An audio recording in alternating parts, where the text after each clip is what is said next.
출애굽 역사에 있어서 우리는 하나님이 모든 것을 다 이루시고 구원하셨다라고 하는 그 명제가 너무 명확하니까, 그래, 하나님이 모든 걸 이루셨어, 하나님이 구원해 주신 거야 라고 하는 것에만 관심을 다 쏟고, 그 이후에 성경 속에 담아놓은 보물들을 너무 쉽게 잊어버리고 지나가 진짜 신앙의 보석을 발견하지 못할 때가 많이 있습니다. 그 특별한 내용들 가운데 한 가지가 무엇인 줄 아십니까? 저는 우리 성도님들께 이것을 한 가지 여쭤보고 싶어요. 이스라엘 백성들이 출애굽했던 그 시기가 어떤 시기인 줄은 알고 계십니까? 하나님이 그냥 10가지 재앙을 가지고, 그리고 불기둥과 구름기둥을 가지고 이렇게 이스라엘 백성을 구원해 주셨다, 이거 말고 정말 그 시기가 애굽의 역사 가운데 어떤 시기인 줄은 알고 계시냐고요.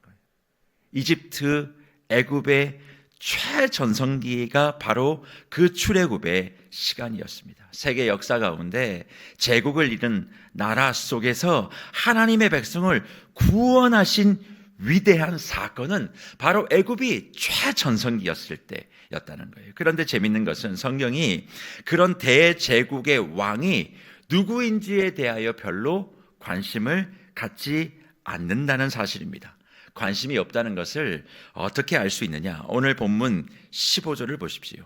애굽의 왕이라고만 기록하고 있을 뿐 그 왕이 누군지에 대하여 성경은 기록하지 않습니다. 묻보 여러분, 그렇다면 이 애굽의 왕은 도대체 누구일까요? 사실 이 왕이 누구냐에 대한 성경의 해석은 두 가지로 나눠져 있습니다. 열왕기상 6장 1절을 근거로 솔로몬 성전 건축 시기인 BC 966년에서 480년을 역사하면 출애굽은 BC 1446년이 됩니다. 그러면 BC 1446년은 이집트 왕조는 이렇게 18왕조가 해당되어지는, 그러니까 그 이집트의 왕들이 어떻게 되느냐에 따라서 왕조로 보통 이집트의 역사를 구분하는데, 그 18왕조의 핵심이 투트모스 3세입니다. 그러니까 이 시기라고 특정하는 부류가 있어요.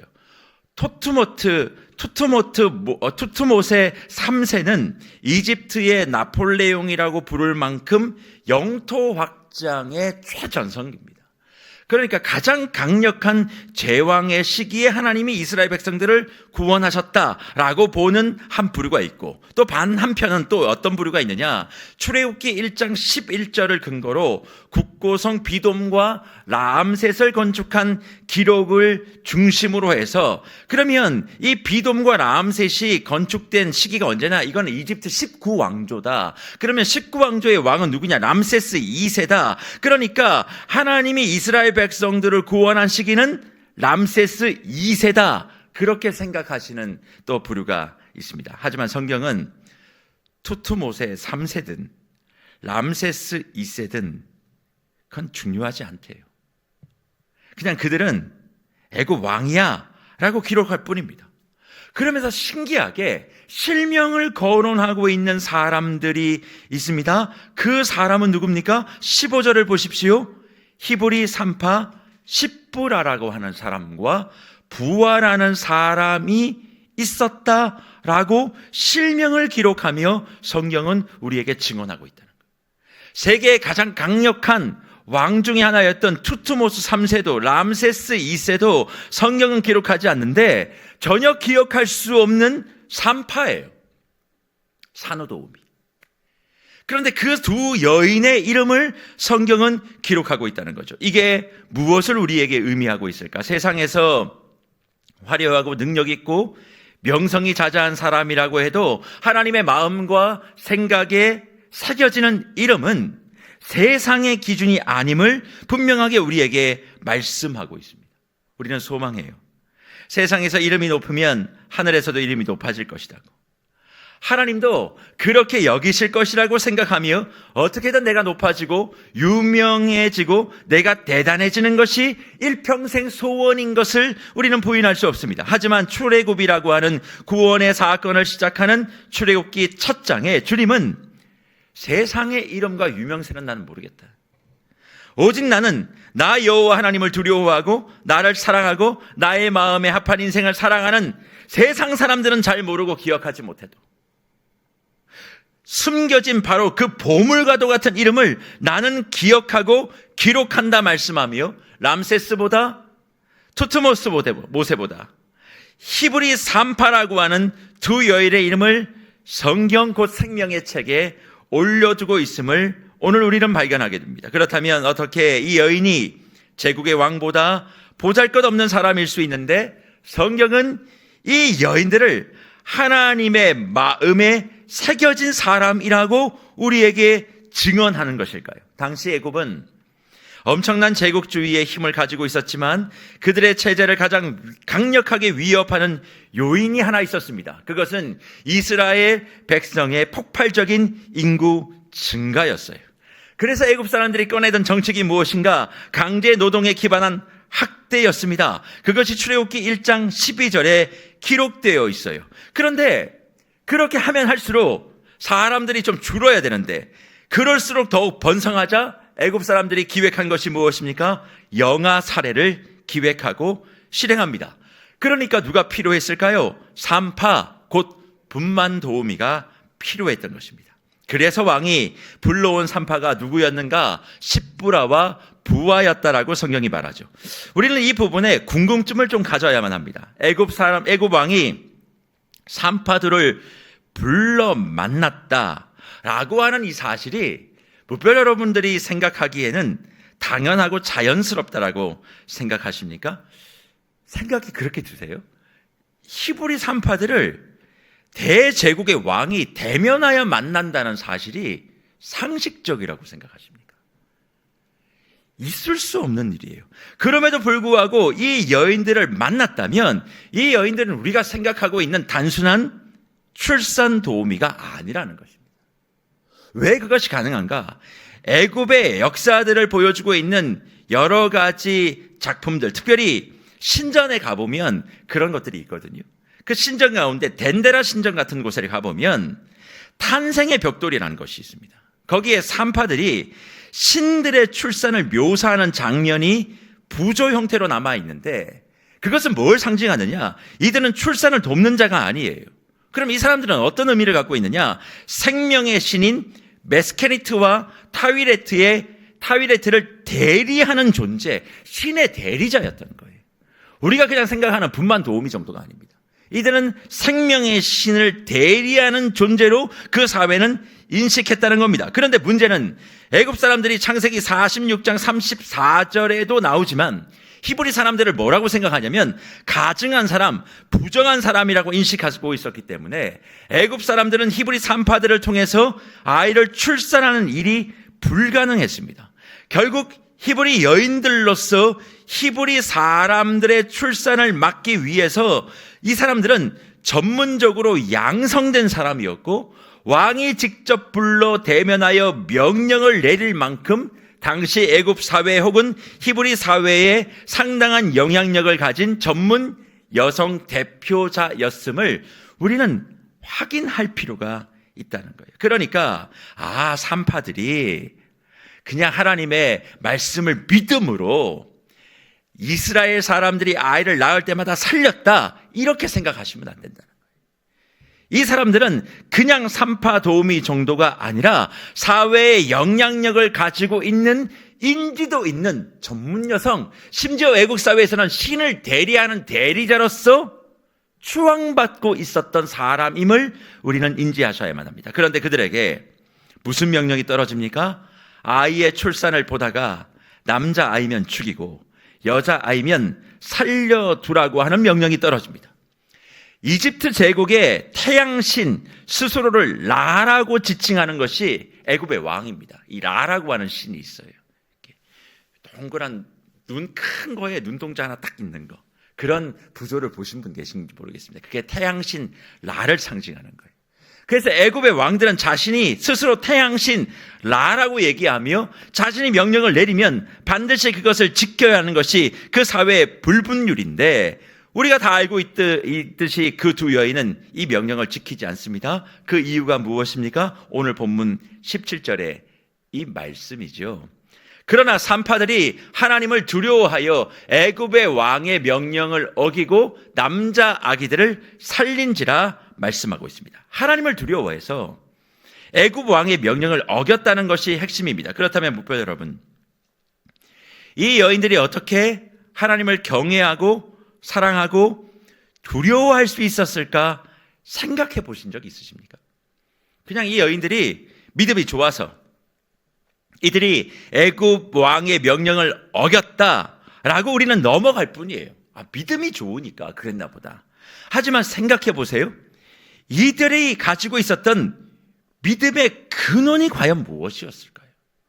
무엇이 태양신 라 앞에서도 그 명령을 어길 용기와 선택과 행동을 하게 했냐는 거예요.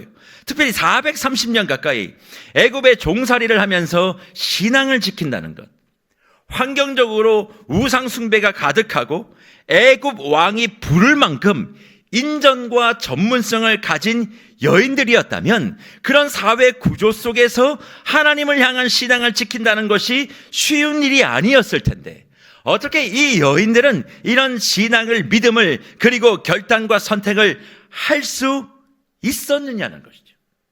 이런 부분에 대한 질문 없이 믿음이 있었다. 그러니까 저와 여러분이 이 히브리 산파의 믿음을 못 가지는 것입니다. 말로만 믿음이 있으면 된다고 말하지만 말로만 믿음이 있다라고 얘기하는 사람들이 솔직히 믿음이 없어요. 왜? 그 믿음의 핵심이 무엇인지 한 번도 묵상해 본 적이 없기 때문에. 그러면 과연 이 여인들이 가지고 있었던 그 믿음, 애굽 왕의 명령을 어길 때 어떤 일이 일어날지 분명히 알았을 텐데 그 두려움을 믿음으로 변화시켜 결정할 수 있었던 이 여인들의 믿음의 뿌리, 믿음의 본질, 믿음의 근원은 과연 무엇과 연결되어 있었기에 이런 선택이 가능했냐는 것이죠. 두 가지 이유가 있습니다. 첫 번째는 그들의 가정 속에 숨겨진 언약의 샘물이 있었기 때문에 그랬다는 거예요. 그들의 가정 속에 숨겨진 언약의 샘물이 그 첫 번째 이유입니다. 애굽에서 털을 닦고 살게 된 이스라엘 백성에게는 아브라함과 이삭과 야곱과 그리고 요셉의 믿음의 족장들을 통해 전승된 언약의 기억이 흐르고 있었습니다. 무엇보다 창세기 50장 24절에 이 말씀이죠. 요셉이 그의 형제들에게 이르되 나는 죽을 것이나 하나님이 당신들을 돌보시고 당신들을 이 땅에서 인도하여 내사 아브라함과 이삭과 야곱에게 맹세하신 땅에 이르게 하시리라 하신 이 말씀이 모든 심령 모든 가정마다 우물이 되어 샘물이 되어 흐르고 있었다는 거예요. 나의 족장에, 나의 믿음의 족장에 하나님이 우리를 돌보시고 우리를 이 땅에서 인도하여 내셔서 아브라함과 이삭과 야곱에게 맹세하신 땅에 이르게 할 것이라고 하는 이 언약의 샘물이 그 이스라엘 백성들의 가정 속에, 심령 속에 샘물되어 우물되어 흐르고 고여 있었다는 거예요. 하나님이 우리를 돌보신다고, 하나님이 우리를 이 땅에서 인도하실 거라고, 하나님이 약속의 땅으로 우리를 이끌어 가실 거라고 하는 하나님의 언약에 대한 말씀에 대한 신뢰가 이스라엘 백성의 가정에, 그리고 이 두 여인의 가정 속에 뿌리 내리고 있었다는 겁니다. 그러니 애굽이 그렇게 고된 노동과 학대를 하루 종일 그들에게 가해도 집에 돌아와 지친 몸과 마음을 서로 바라보며 뭐라고 얘기하는 거예요? 언제쯤 애굽 왕이 이 고통을 멈출까? 언제쯤 애굽 왕이 망해서 죽어서 이 어려움들이 해결될까? 그것이 아니라 지친 몸과 마음과 그리고 상처받은 영혼들을 서로 바라보며 아브라함의 하나님이 이렇게 약속하셨어. 이삭의 하나님이 우리에게 이렇게 말씀하셨어. 야곱의 하나님이 이렇게 우리를 인도하실 거야. 우리 하나님이 우리를 지키시고 돌보실 거야. 그렇게 이야기하며 서로를 품어하는 거예요. 하나님을 우리에게 주셨던 그 약속의 말씀과 믿음에 대한 신뢰가 가족 안에서 늘 흘러 넘쳤고 힘들고 찢겨 있는 그 눈물을 타고 그 약속을 향한 하나님의 간절한 마음이 그들의 영혼과 가정 속에서 넘쳐났기 때문에 그들은 뭘 바라봅니까? 상황과 여건 속에서 힘들고 지치고 고단한 것을 얘기하는 것이 아니라 이 가운데서도 하나님이 일하고 계심을 가족들이 서로 고백하며 그들의 지친 영혼들을 감싸 주었다는 거예요. 무별 여러분, 우리가 힘들고 어려운 상황과 환경에 처해 있다 할지라도 저와 여러분의 가정마다 하나님의 약속과 언약에 대한 샘물이 흐르고 계십니까? 내 삶이 지치고 어려워도 아파도 하나님이 인도해 주시겠다라고 하는 그 생명의 우물이 늘 가정 안에서 마셔지며 우리 가정 하나님이 지키실 거라고, 우리 가정 하나님이 인도하실 거라고, 이 가정 하나님이 더 좋은 길로 이끌어 가실 거야 하나님이 약속하셨어. 힘들고 어려운 순간 그 하나님을 원망하는 것이 아니라 그 하나님의 인도하심과 돌보심에 대한 언약 신앙이 결국 가장 결정적인 순간 두려움을 믿음으로 바꾸어 하나님이 원하시는 결정과 선택을 용기 있게 감당하며 주님이 기뻐하시는 형태로 변화시키는 그 근원이 바로 여기에 있음을 성경은 우리에게 말씀하고 있어요. 그러니 두 여인이 가지고 있었던 믿음은 화려한 궁정에서 배운 것이 아닙니다. 어디에서 배웠습니까? 가정 안에서.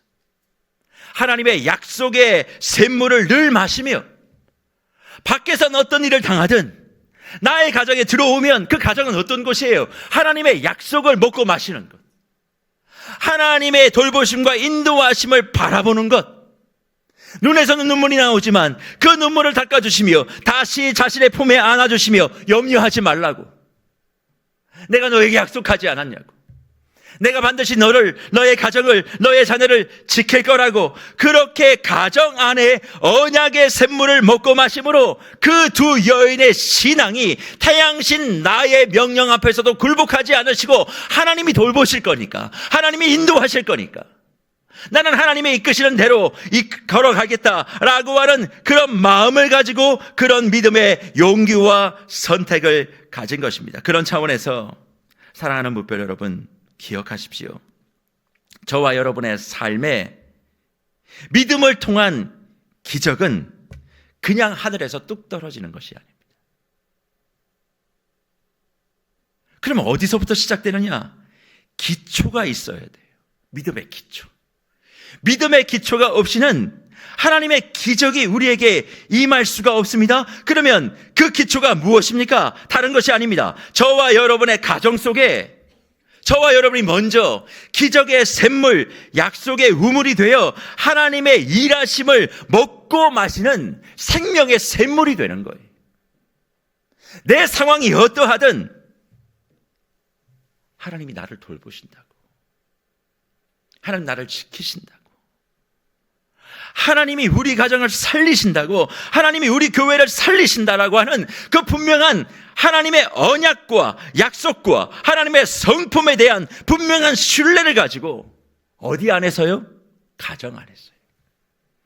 내 가정 안에서 그 샘물이 되어 내 가족들을 먹이고 마시는 역할들을 간단히 할 때 주님은 그 가정 속에서 그 샘물을 마시는 사람을 통하여 하나님의 기적을 이루어 주신다 우리에게 말씀하고 있습니다. 그런데 재미있는 건 믿음을 가지고 있는 가정들이 언약의 샘물을 먹고 마시냐는 거예요.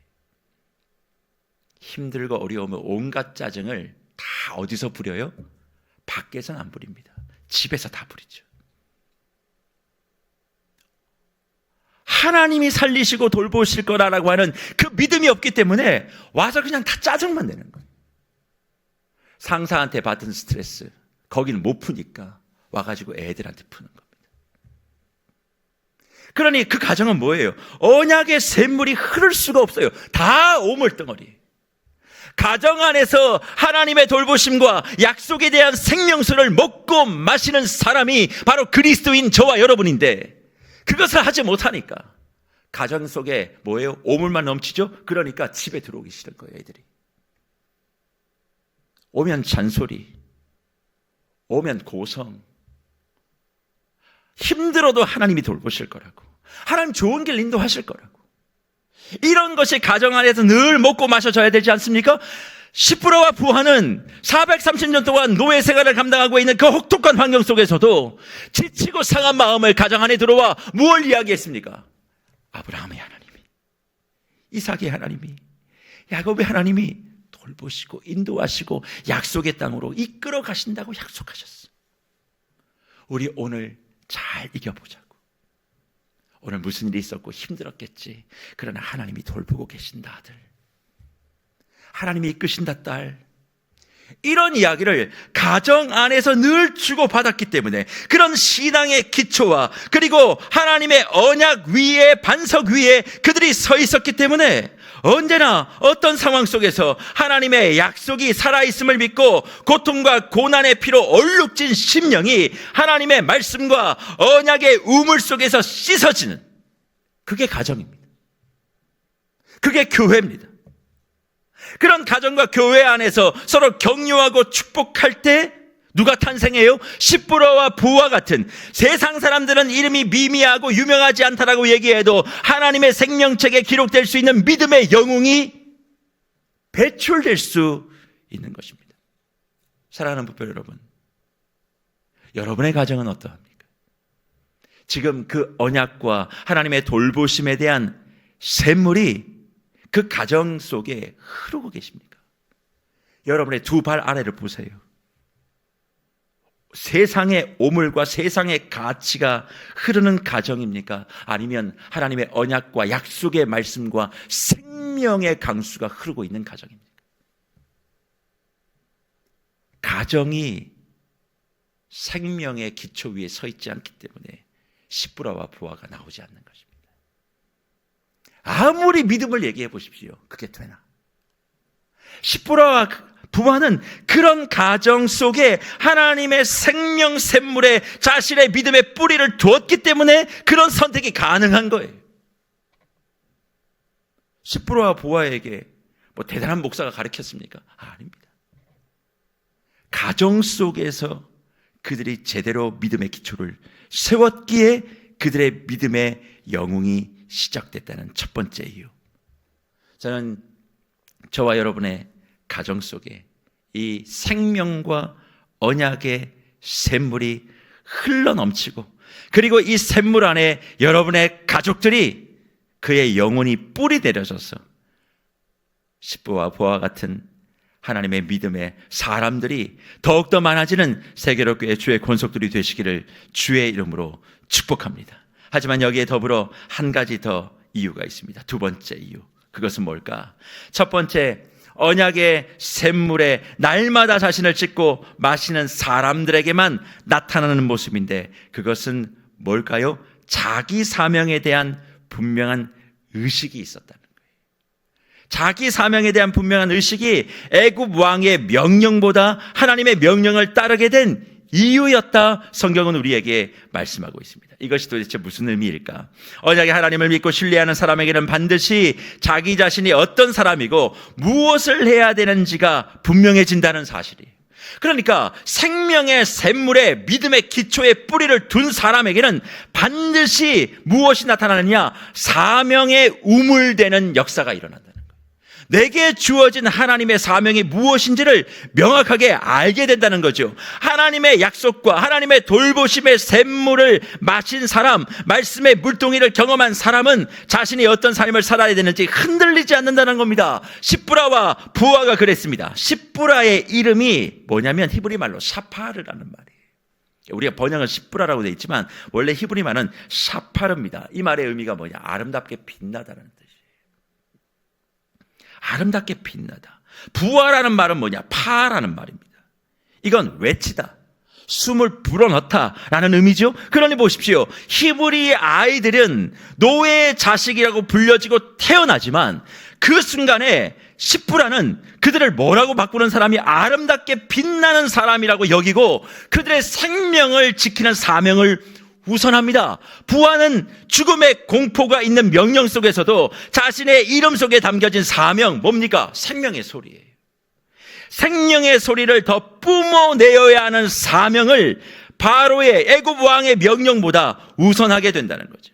언약의 우물 속에서 생명의 가치를 발견하고 그것을 빛나게 만지며 죽음의 세상에서 생명의 파동이 나타나게 하는 것, 이게 하나님의 언약 백성의 사명이고 이것이 애굽 왕의 강력한 명령과 그것을 수행하지 않을 때 나타나게 될 그 모든 일들에 대한 두려움을 지워버리는 믿음의 핵심과 결정이었다는 거예요. 그렇기에 묵별 여러분, 하나님을 경외하여 애굽 왕의 명령을 어겼다는 것이 단순하게 그냥 믿음으로 한 것이 아닙니다. 보이지 않는 하나님을 보이는 애굽 왕보다 우선한 그 믿음은 그냥 되는 것이 아니라 이 두 가지가 하나 될 때 가능한 거예요. 그게 뭡니까? 그냥 입술로 믿습니다 외치고 믿는다라고 말하지만 행동과 선택에 늘 아름다운 것을 망가뜨리고 무너뜨리고 있다면 저와 여러분의 삶에 믿음의 기적은 일어나지 않아요. 죽음의 공포와 두려움 앞에서 생명의 울음을 세상에 더 퍼지게 해야 되는데 하나님을 믿는다고 하면서도 생명은 입틀막하고 세상의 죽음의 소리를 더 퍼지게 만드는 성도와 교회가 저와 여러분 혹시 아닌지, 그러면서도 늘 하나님의 인도하심을 바라고 있기에 어쩌면 애굽 왕의 이름을 기억하지 않는 하나님 앞에 인정된 기억을 우리가 모두 받고 있지 못하는 이유가 바로 여기에 있지 않겠습니까? 더 쉽게 설명하면 이거예요. 우리는 메아리가 되면 안 되는 사람들이거든요. 어떤 메아리요? 세상의 메아리. 세상의 생각, 세상의 논리, 세상의 가치를 그대로 복제하는 메아리요. 교회 안에 그런 사람들 많습니다. 세상에 있는 일주일 동안 죄와 오물 속에 다 뒤집어 썼던 그 논리와 가치를 교회에 가지고 와서 메아리처럼 똑같이 얘기하는 거예요. 그럼 우리는 메아리가 아니라 뭐가 돼야 됩니까? 목소리가 돼야 되는 거예요. 생명의 목소리. 죽음의 공포가 있고 어려움이 있지만 이 속에 생명은 과연 무엇인가라고 하는 명확한 목소리를 드러내는 게 하나님의 사람 곧 그리스도인입니다. 그러니 교회에서 예배를 드리면요, 생명의 목소리를 가지고 어둡고 혼탁한 세상에 나가서 목소리를 외쳐야 되는데 교회조차 강단조차 세상의 가치가 울려지는 메아리 속에만 있으니까 밖에 나가서 외칠 목소리가 하나도 없는 거예요. 똑같이 얘기하고 똑같이 행동하고 똑같이 선택합니다. 그런데 말로는 늘 예수를 믿는데요. 그러니까 그런 사람에게 어떻게 하나님의 신령한 계획이, 기적이 임할 수 있습니까? 오히려 예수를 믿는 사람들이 세상보다 더 불안합니다. 더 부정합니다. 더 시기합니다. 더 질투합니다. 더 원망합니다. 더 저주합니다. 더 소심하고 더 결핍해요. 왜요? 하나님 목소리가 되기를 원하는데 우리는 메아리가 되고 있기 때문에 그래요. 여러분들은 목소리를 내고 계십니까? 아니면 메아리가 되어 사라지고 계십니까?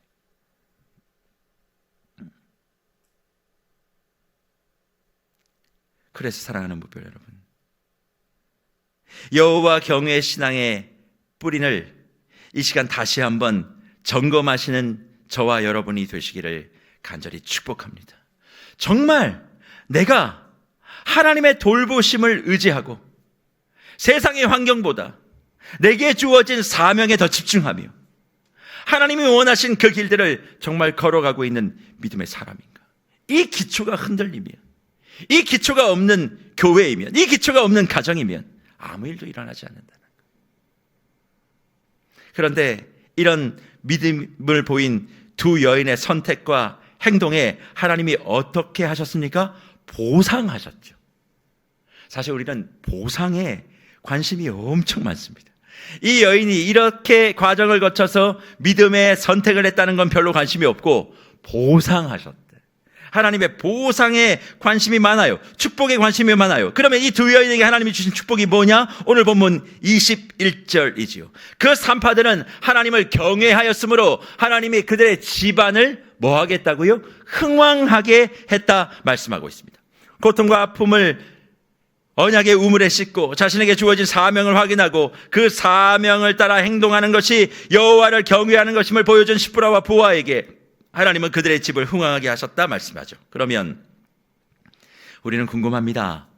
하나님이 시브라와 부하의 집안을 어떻게 흥왕하게 해주셨는지가 궁금해요. 사실 성경 어디를 찾아봐도 십부와 보아의 이름이 다시 등장하는 것 같지 않고 유대의 전승을 통해 십부라와 보아에 대한 이야기를 찾아보면 나오기는 합니다. 하지만 성경의 구조와 신학의 연대를 비교해보면 그것을 따르는 것도 좀 무리가 있어 보여요. 그러면 과연 하나님이 이 두 여인의 집을 흥왕하게 했다고 하는데 그 흥왕의 근거를 우리는 어디서 찾아야 할까요? 우리는 집안이 흥왕하게 해주셨다 그러면 집안에 대박이 났다, 로또와 같은 일들이 그 집안에 있었나 보다, 그렇게 기대하고 생각합니다만 사실 그들의 집안을 흥왕하게 했다라고 하는 말씀은 바이트 아사라고 되어 있습니다. 바이트 아사, 이걸 직역하면 집을 만들다 의미입니다. 그러니까 하나님이 그들의 집을 만들어 주셨다라고 성경은 우리에게 가르쳐주고 있는 거예요. 그러면 하나님이 집을 만들어 주셨어? 우리의 생각으로 이 말씀을 해석하면 야, 하나님 부동산 주셨나 보다. 야, 이것만큼 좋은 일이 없어. 하나님 왜 고대 근동에 부동산을 주셨지? 대한민국에 부동산을 주셔야 되는데. 그렇게 생각하면 나에게도 그런 부동산 좀 주시면 좋겠습니다 라고 생각할지 모르지만 이 집을 세운다라고 하는 말씀은 어디에 근거를 해야 되냐면 사무엘하 7장 11절과 12절에 있는 이 말씀입니다. 전에 내가 사사에게 명령하여 내 백성 이스라엘을 다스리던 때와 같지 아니하게 하고 너를 모든 원수에서 벗어나 편히 쉬게 하리라 여호와가 또 내게 이르노니 여호와가 너를 위하여 뭘 져요? 집을 지었다는 거예요. 여호와가 너를 위하여 집을 졌다라고 말씀하며 12절 내 수완이 차서 내 조상들과 함께 누울 때에 내가 내 몸에서 날 내 씨를 내 뒤에 세워 그의 나라를 견고하게 하리라 말씀하고 있습니다. 나단 선지자를 통해서 다윗에게 언약의 말씀을 주신 내용, 여기에 내가 너를 위하여 집을 짓고가 출애굽기에 나오는 바이트 아사와 똑같은 구조와 문장이에요. 그러면 이 말씀은 도대체 무엇인가? 열왕기상 2장 24절에도 솔로몬을 세우실 때 동일하게 하나님이 이 말씀을 하시며 축복하십니다. 바이트 아사, 내가 너의 집을 지어줄 것이다, 그렇게 말씀하고 있는 거예요. 그러면 출애굽 때 두 산파를 통해서, 그리고 다윗의 언약 속에, 그리고 솔로몬이 왕을 세울 때 동일하게 집을 내가 세우겠다, 집을 내가 짓겠다는 말씀을 하나님은 반복하고 있다는 것을 우리가 기억한다면 하나님이 이 여인에게 주신 축복은 어떤 축복입니까? 자신에게 부동산을 주겠다는 그런 축복이 아닙니다. 자신의 집안에 로또와 대박이 나겠다는 말씀도 아닙니다. 이건 무엇이냐? 영속적인 신앙의 계보, 믿음의 가보를 이 여인을 통해서 시작하겠다라고 하시는 하나님의 축복임을 우리에게 말씀하고 있는 거예요. 다시 말하면 십부라와 보아에게 주신 집을 세우는 축복은 이방 땅에서도 이름도 없이 사라질 뻔한 두 여인의 가문과 혈통을 이스라엘의 믿음과 신앙의 정통성 있는 가문으로 공식적으로 인정하시고 그들의 자손을 신앙 안에서 주님이 지키시고 보호하셨음을 우리에게 말씀하고 있는 것입니다.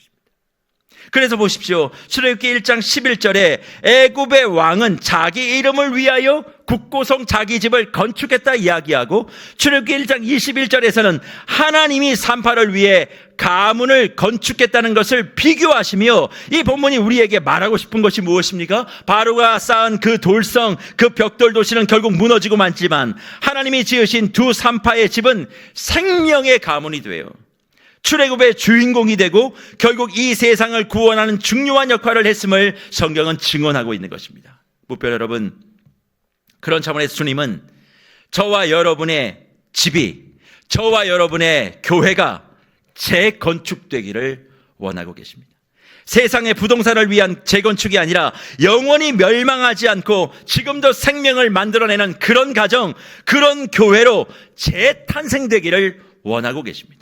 세상의 건축은 멸망하지만 하나님의 건축은 망하지 않기에 교회를, 가정을, 직장을 바이트 아사하고 싶어 하시는데 우리에게 무엇이 없습니까? 산파들의 믿음이 없습니다.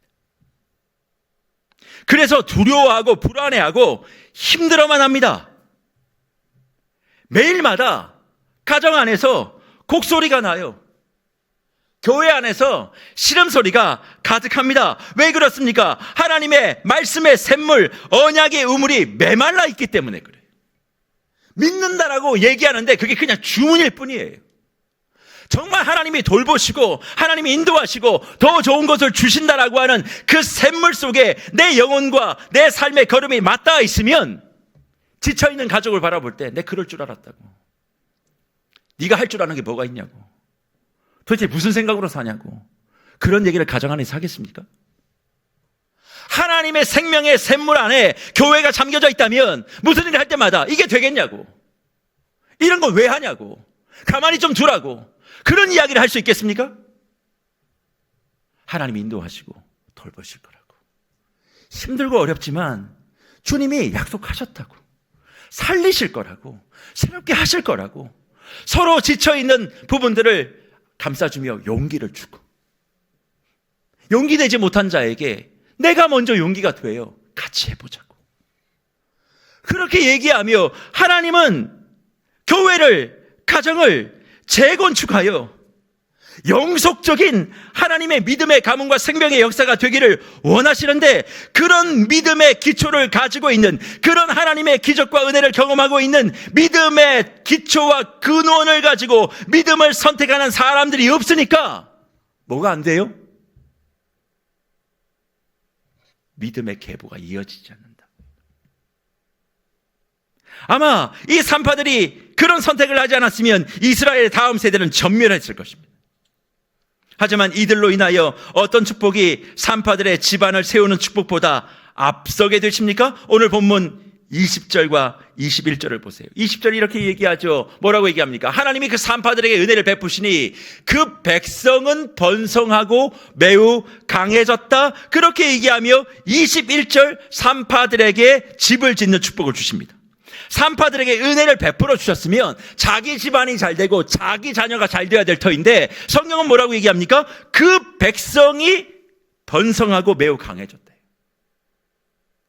또 여인에게 주시는 개인적인 축복이 아니라 민족과 백성을 향한 축복, 그리고 그것을 위하여 바이트아사, 집을 짓겠다, 그렇게 말씀하십니다. 단순히 시부와 부하의 집안을 보호하고 지키는 것을 우선적으로 생각하는 것이 아니라 이스라엘 민족 전체가 번성하고 보호되는 기적의 중심에 이 두 여인의 믿음, 곧 언약의 우물과 사명의 우물이 자리하고 있었고, 이것이 진정한 하나님의 집, 곧 하나님 나라 재건축의 회복이고 기적이며, 이 기적은 대단하고 유명한 사람이 아닌 소소하지만 숨겨져 있지만 기적의 믿음의 원리를 가지고 선택하며 용기 있게 살았던 그 사람을 통해 이루어지듯이 하나님 우리에게 도전하시는 거예요. 너를 통해 너의 가정을, 시대를, 이 나라 이 민족을 보호하기를 원한다라고 우리에게 도전하고 있는 것입니다.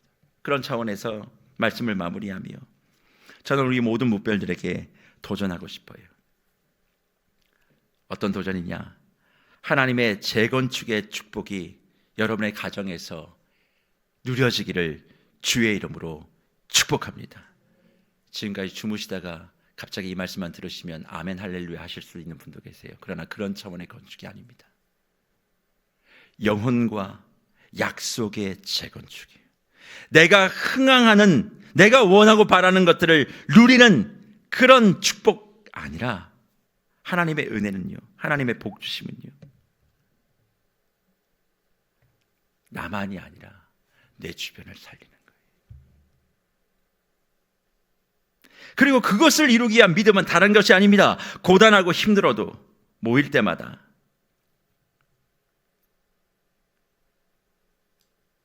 생명의 하나님이 나를 지키신다고. 실망과 낙심에 빠져있는 남편이 어깨 쭉 늘어뜨리고 오면 그거 보라고, 내가 하란 대로 했으면 이 꼴 안 당했지 않냐고 그렇게 말하면서 괄시할 게 아니라, 여보,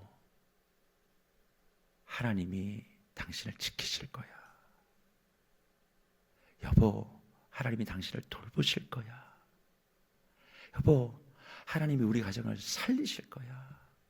걱정하지 마. 그렇게 얘기하며 쭉 처져 있는 어깨를 어루만져 줄 때 생명의 샘물이 그 가정에 막 돌아다니는 거예요. 그러면 하나님이 그 가정을 주목하실 거예요. 아이들이 방황하고 뭔가 되지 않을 때 걱정하지 말라고. 하나님이 약속하셨다고. 우리 가정 잘 될 거라고. 이거 과정이라고. 잘 참아보자고. 그럼 막 또 그렇게 얘기하면 엄마 말씀이 맞아요. 듣고 보니까 정말 엄마 말씀이 맞네요. 그렇게 얘기하는 자녀가 어디 있습니까? 내가 알아서 할게. 그만 좀 얘기해. 목사야. 그렇게 얘기하는 자녀들 앞에 같이 성질을 내는 게 아니라 그래도 하나님이 나를 지키신다 권면하고 그 마음을 품어 안아주고 다독여주고. 그렇지만 다독이는 엄마는 마음이 안 힘들어요. 주님 앞에 다시 우는 거예요. 주님 살려주십시오. 그래서 나의 눈물로 우리 집안에 생명의 샘물이 마르지 않게 만드는 거예요. 그래야 그 가정이 믿음의 기초 위에 서서 뭘 발견해요? 사명이요. 세상의 메아리가 아니라 생명의 목소리가 돼요. 어둠을 밝히고 비천한 것을 아름답게 만드는 그 역할들만 감당하면 하나님이 어떻게 해요? 그런 믿음이 대대히 이어가게 만들고 그 가정을 지키며 그 가문을 살리고 그런 가문들의 연속성을 통하여 어떻게 합니까? 이 나라 이 민족을 보호하실 거라고 하는 그런 고백으로 서로가 서로를 바라볼 때 흐르는 땀과 피와 눈물을 닦아주는 곳이 어디가 되어야 돼요? 가정과 교회가 되어야 된다. 여러분의 가정은 어떤 가정입니까? 이 교회는 어떤 교회입니까? 그것이 제대로 되지 않으니까 사명에 집중하지 못하고 다 뭐에만 집중해요? 내가 받을 축복. 이거 받으면 은혜, 없으면 원망. 그러니까 무슨 일이 벌어집니까? 신앙의 계승이 안 되는 거예요. 우리가 사명자로 제대로 살지 않았기 때문에, 생명의 목소리를 내본 적이 없기 때문에, 그저 열심히 믿으면 복 받는다, 내가 잘 된다, 거기만 매몰됐기 때문에 뜨거움은 있었고 기도는 있었고 교회는 넘쳐나지만 제대로 된 신앙의 계승이 되지 않았습니다. 그러나 히브리 2:38을 통해서 이 신앙이 계승되어 무엇입니까? 이스라엘의 집을 하나님이 지었다. 수백 년 수천 년이 지나도 다윗의 언약을 통하여 솔로몬을 통하여 그 약속이 이루어졌음을 우리에게 말씀하고 있는 것 아니겠어요? 그런 차원에서 여러분의 가정과 이 교회가 생명의 파동을, 생명의 빛을 이 세상에 비추어 이것을 위해 걸어가고 있는 하나님의 백성이 세상의 두려움과 어려움 앞에서 흔들리지 아니하는 믿음의 기초를 가지고 용기 있게 믿음의 선택을 함으로 바로는 잊어도 하나님 앞에 기억된 바 되어지는 그 한 사람이 되어 먼저는 여러분의 자녀들과 가족을 살리시고 좀 더 넓게는 교회의 성도들을 좀 살리시고 그리고 이 지역을 살리고 나라와 민족을 살리는 믿음의 기적의 주인공이 되시는 세계로교회 모든 주의 권속들 되시기를 주의 이름으로 축복합니다.